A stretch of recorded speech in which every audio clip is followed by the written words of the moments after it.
Thank you for the introduction, and thanks also to the Brain Foundation and Axial Therapeutics for their invitation in this session. My talk is about the clinical development of bumetanide in autism spectrum disorder. This is a collaboration between two companies, Servier and Neuroclore.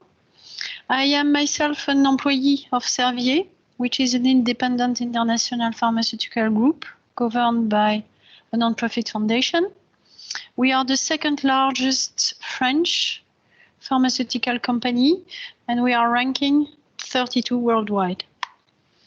Neuroclore is a biotech, privately owned company who granted us an exclusive license for the development and commercialization of bumetanide in Europe.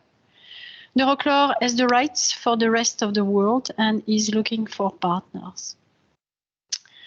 Bumetanide has been on the market for several years now to treat congestive heart failure. Its molecular target is NKCC, which stands for sodium potassium chloride co-transporter.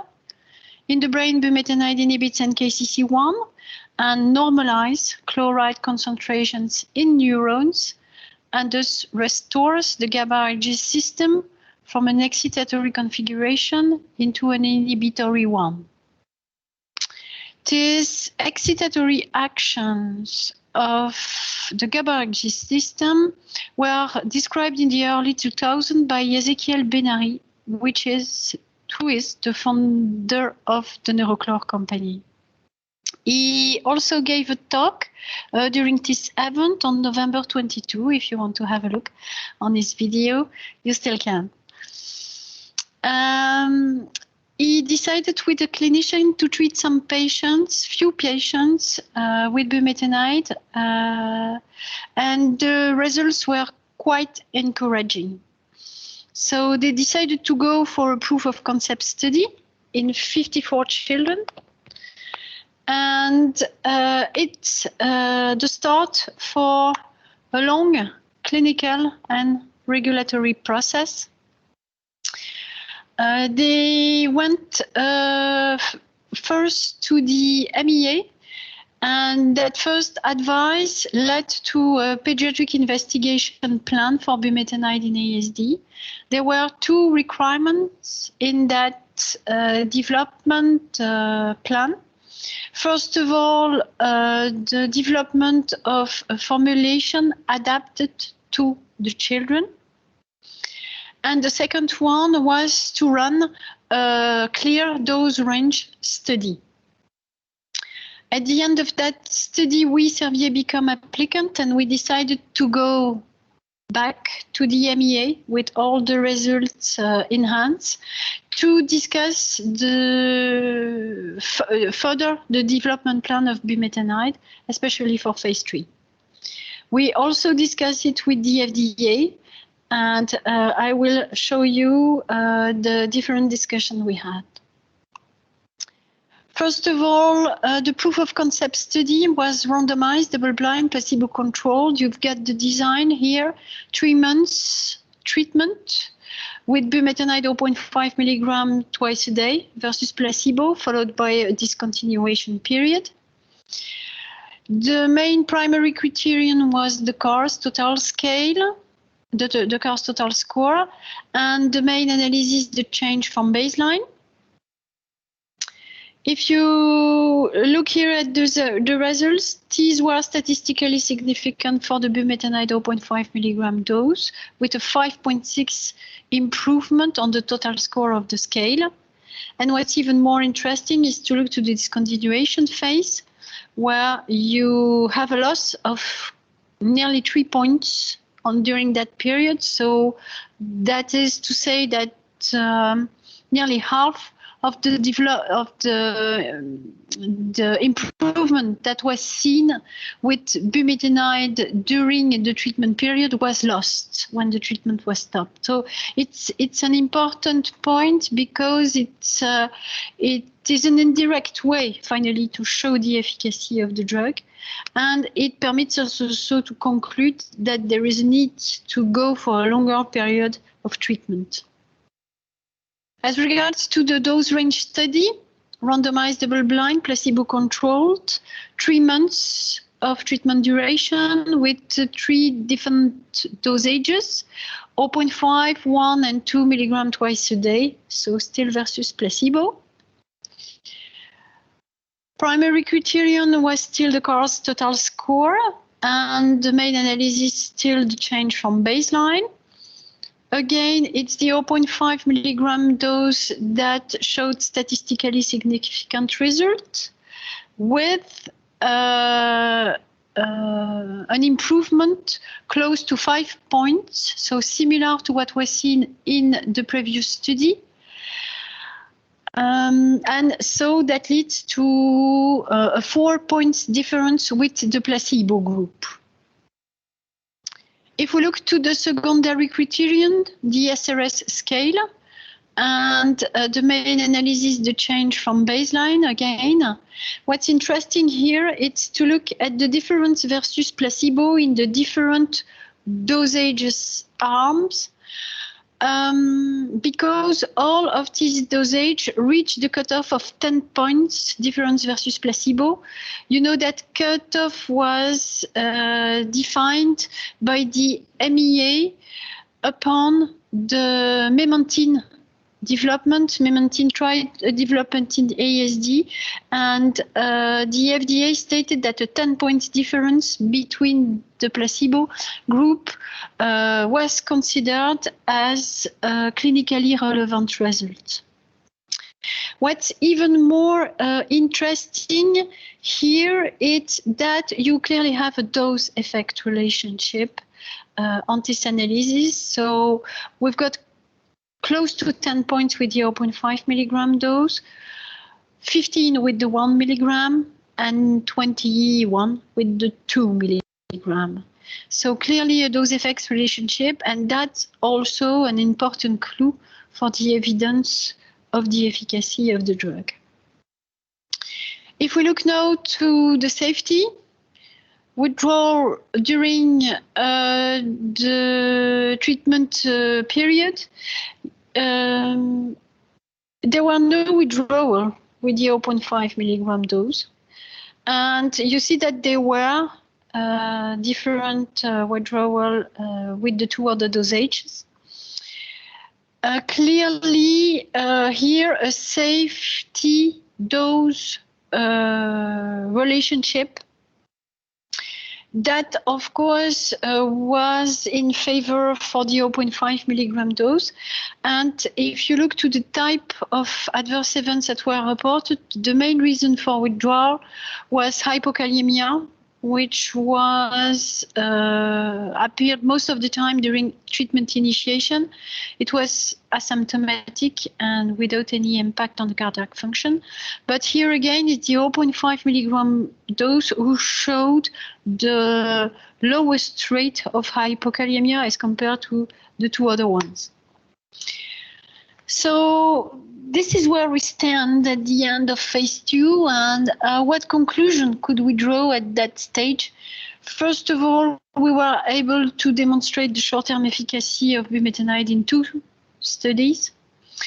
What's important, of course, at the end of phase 2 for us who are developers is to have a clear conclusion on what dosage to use for further phase 3.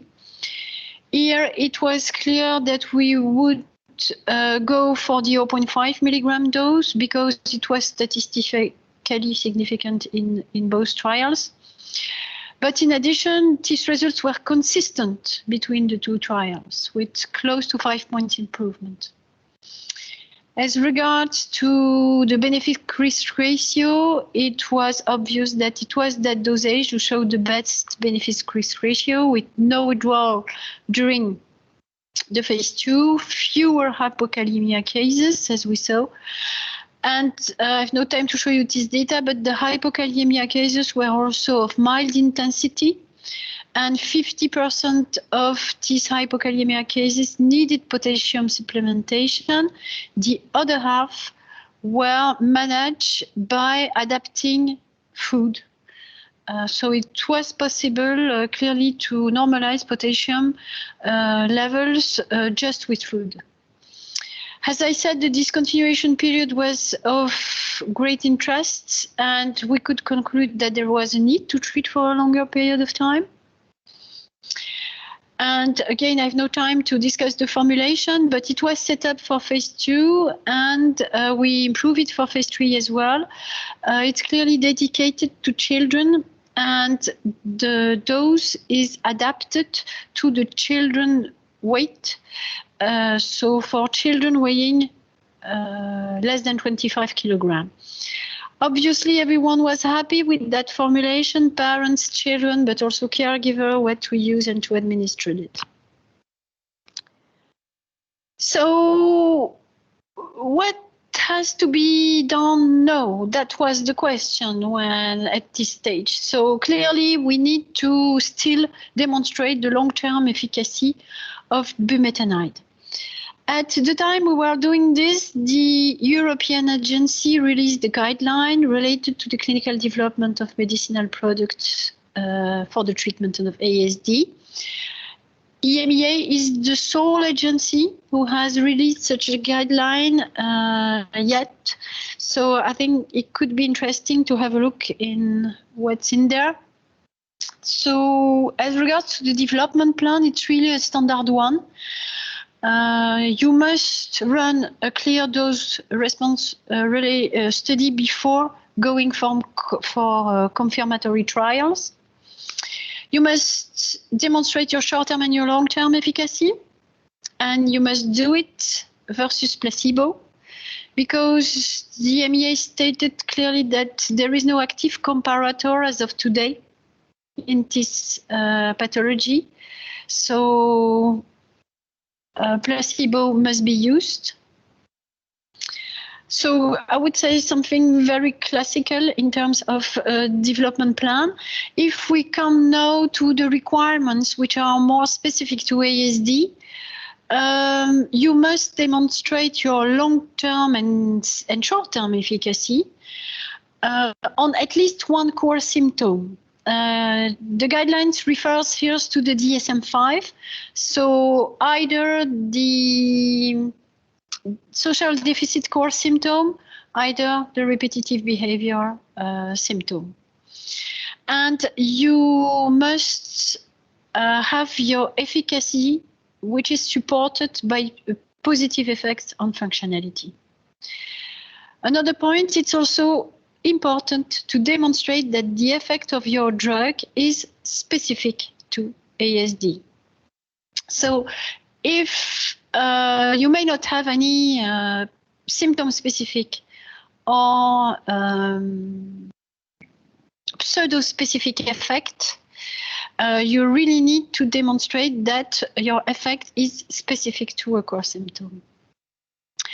In addition, it is also said that the standard of care and the pharmacological therapies should be allowed during the trials and incorporated in all the trials.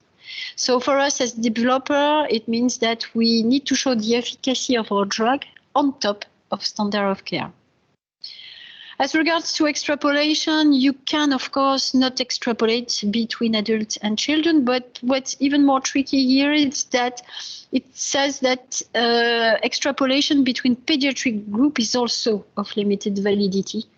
So separate study may be needed for adolescents and younger children. And there is also a need to establish the age from which your treatment is of benefit. As regards to the method to be used to assess efficacy, keep in mind so that the guideline focuses on core symptoms. So it is proposed here to use the core scale, the SRS scale, and so for the functionality requirements, the Vineland scale. If you are targeting only the second core symptom, the repetitive behavior, you can use the CY-BOSC. And the CGI improvement scale, which is very common in our neuropsychiatric trial, is also allowed, but it is clearly mentioned that you cannot use it as a measure of functioning. When it comes to the primary and secondary endpoint, so your primary endpoint must be either one core symptom or both core symptoms. But you can also target both core symptoms separately. But in that case, you will have one core symptom as primary criterion and you will have the other one as a co-primary endpoint, or at least as a key secondary one. As I said, we discussed our development with the FDA as well, and the FDA was quite aligned with the MEA on our development plan. What I want to highlight here is that they also consider the core scale as a general ASD scale, so it can be possible to claim an indication for treatment of a core symptom with that scale. And what's interesting is that they raise exactly the same concern as the MEA as regards to the specificity of the effect of the drug. So you really need to show a specific effect as regards to one of the core symptoms. As regards to the time points for a long-term trial, the FDA was concerned, of course, about the retention of patients in the placebo arm for long-term trials. We are in ASD, and we all know it's a pathology with a high medical need, so there is no treatment available today. So proposing placebo in those trials is, of course, a bit tricky. So the FDA would have been ready to have an endpoint at 3 months, even for a long-term trial. But as we discussed already, the 6 months endpoint with the MEA, and that we propose really to go for a 6 months treatment period, they state that it would effectively determine the durability of the effect of the drug. So if we take some time to draw some conclusion about that regulatory aspect, it's clear for all of us, it's developing a drug to treat core symptom of ASD is really challenging, and that on many aspects on a regulatory point of view. A clinical development plan is needed with a clear dose range study, followed by confirmatory studies, demonstrating both short-term and long-term efficacy. Placebo is the only comparator as of today, and so that raises the concern for long-term trials. The product must be on top of a standard of care in your trials. The product efficacy cannot be pseudo-specific or symptom-specific to claim a core symptom indication. The drug efficacy must be supported by improvement in functionality. There is also a need to establish the age from which your treatment is of benefit. So really, really challenging. So what do we propose for phase 3 to both agencies? First of all, to run 2 long-term studies based on patient age. 2 studies because it will provide a higher level of evidence of the efficacy of the drug than just a single one when you have all ages merged. And so there is a 7 to 18 years old patients study and a 2 to 6 years old study. Why do we propose that cutoff? First of all, we do consider that the 2 to 6 years old patient might have received a fresh diagnosis, if I can say. So meaning that their standard of care is probably not fully determined and for sure not fully in place. This population is also known to receive less pharmacological medication and is also not involved at that age in a school process. So that were the main differences that we said to the both agencies, and they agreed for to split both studies according to that range.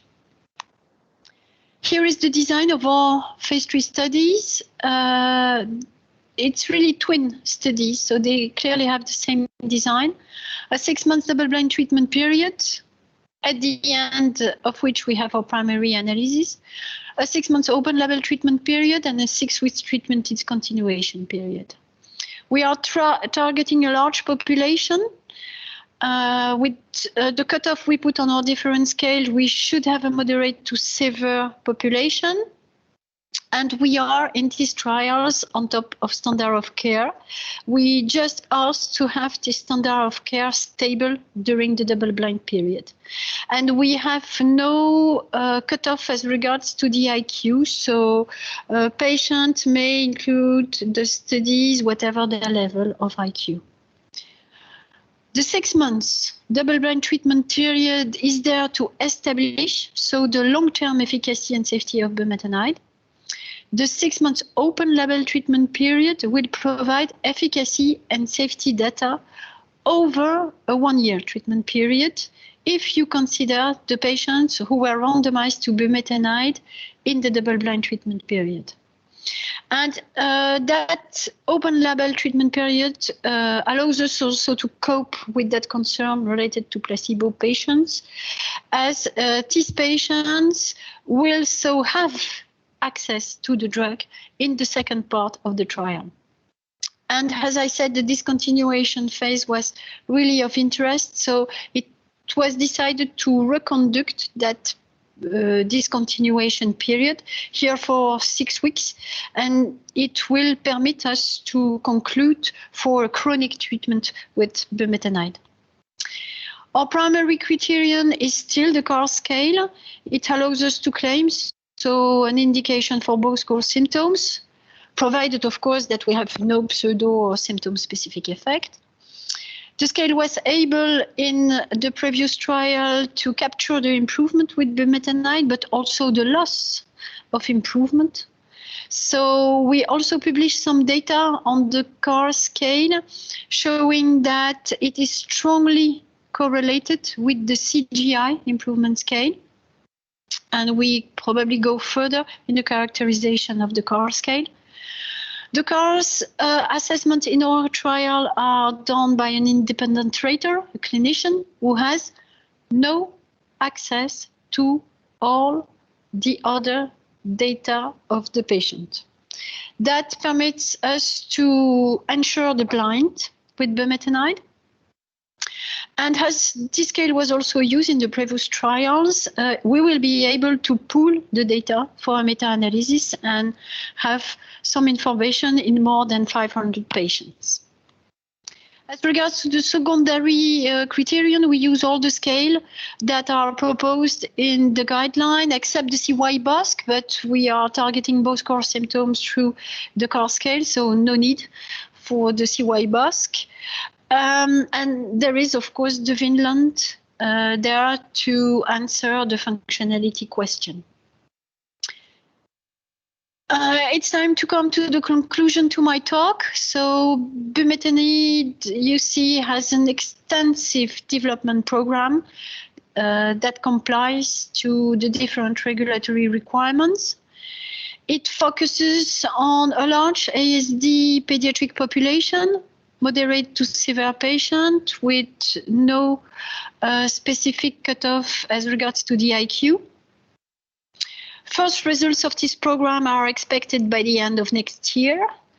And if we succeed, of course, bumetanide could be the first effective and well-tolerated treatment to improve social communication and repetitive behavior of children and adolescents with ASD. So thank you very much for your attention. I think it's time to let some time for potential questions. Thank you, Dr. Krutel. I see you've joined us, so I really appreciate it. Yes, I really appreciate that it's quite late in the evening for you, so thank you for joining. That's very special for you to do that. Thank you. We have many questions that have come through, actually. So we have a few minutes here.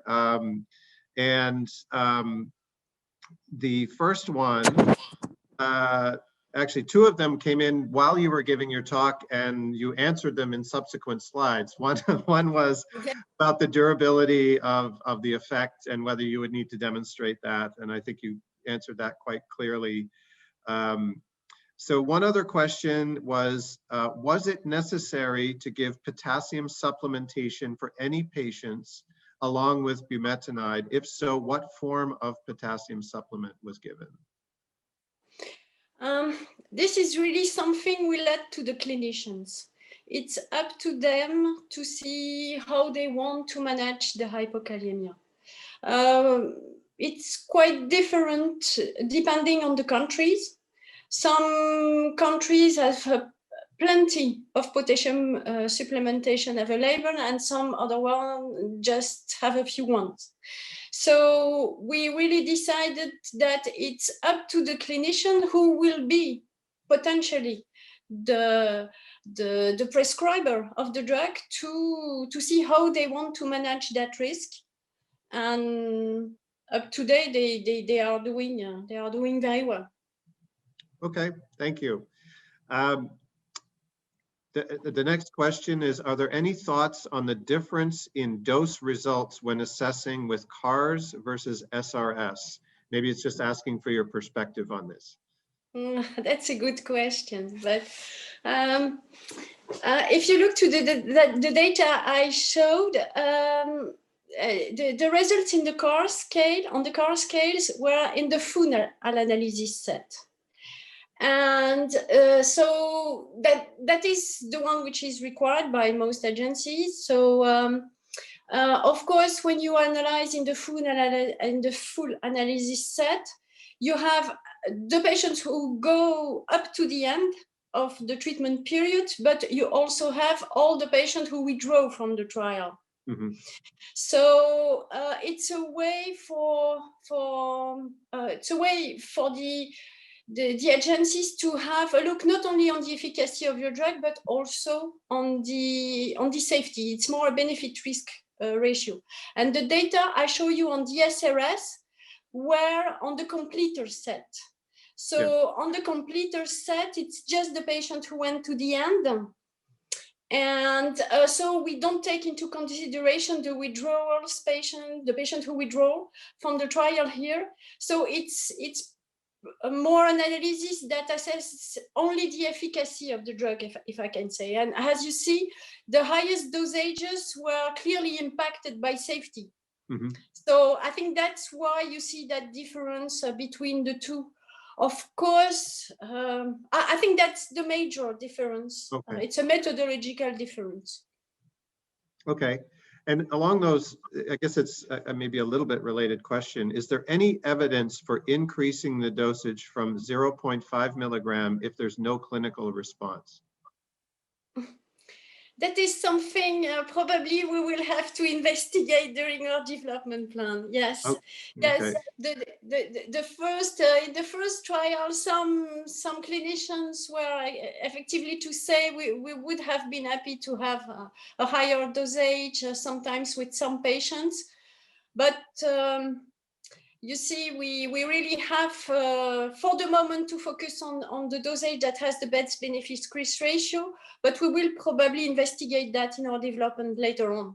Okay, thank you. And the last question here is, given the recent results from the Bambi trial and the findings from the balovaptan trials, it is clear that heterogeneity of the ASD population means that not all of the population may benefit. Do you have any plans to stratify or select your patient population in any way? We didn't predefine any stratification, but of course we will have a look in post-hoc analysis. Mm-hmm. There, of course, it's of great interest, and I think even some agencies have told us that they would like to look at this in any case. So, but as a predefined, because from the previous trial, we haven't really identified a clear profile that could respond better to bumetanide. So we wanted to go further in the large population as it was, and we will see afterwards, if I can say, if there is effectively someone or some patients who respond better than the other one. Okay, thank you. Actually, there are two more that came in, so we'll go a couple of minutes over, given that you've actually stayed up so late to address the questions. So I feel like we should ask them. What specific symptoms did you see benefits with bumetanide for kids and adults going further or deeper into the scales? For example, expressive or receptive language, anxiety, repetitive behavior, etc. I think in the scales, you know, the scales are really global on ASD. So even if we look to both core symptoms, we for the moment we see an effect on both core symptoms. I think what's most interesting here is to listen to what clinicians say, and most of the clinicians and parents and caregivers, most of the time they say that patients are more open to the world. They come into a relationship with others, and that makes also that their take care and their educative behavioral therapies appears to be more efficient because they are, as said, more present, finally, more present in the world. Okay, that sounds very encouraging. So did you see any emergence of verbal language in non-verbal patients in your trials so far?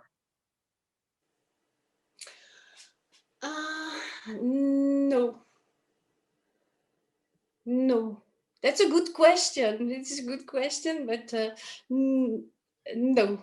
They could be non-verbal for a variety of reasons, right? And so you may not necessarily expect that to be the case, but it's certainly a good question. Yes. Yeah. No, what we had is that some patients who refused to be touched agreed to be touched, finally. That is, I think on some sensory aspects, we see also some children which are less overloaded by all the different, by their environment. So that is, I would say, more on a sensitive sensory point of view that we see the improvements.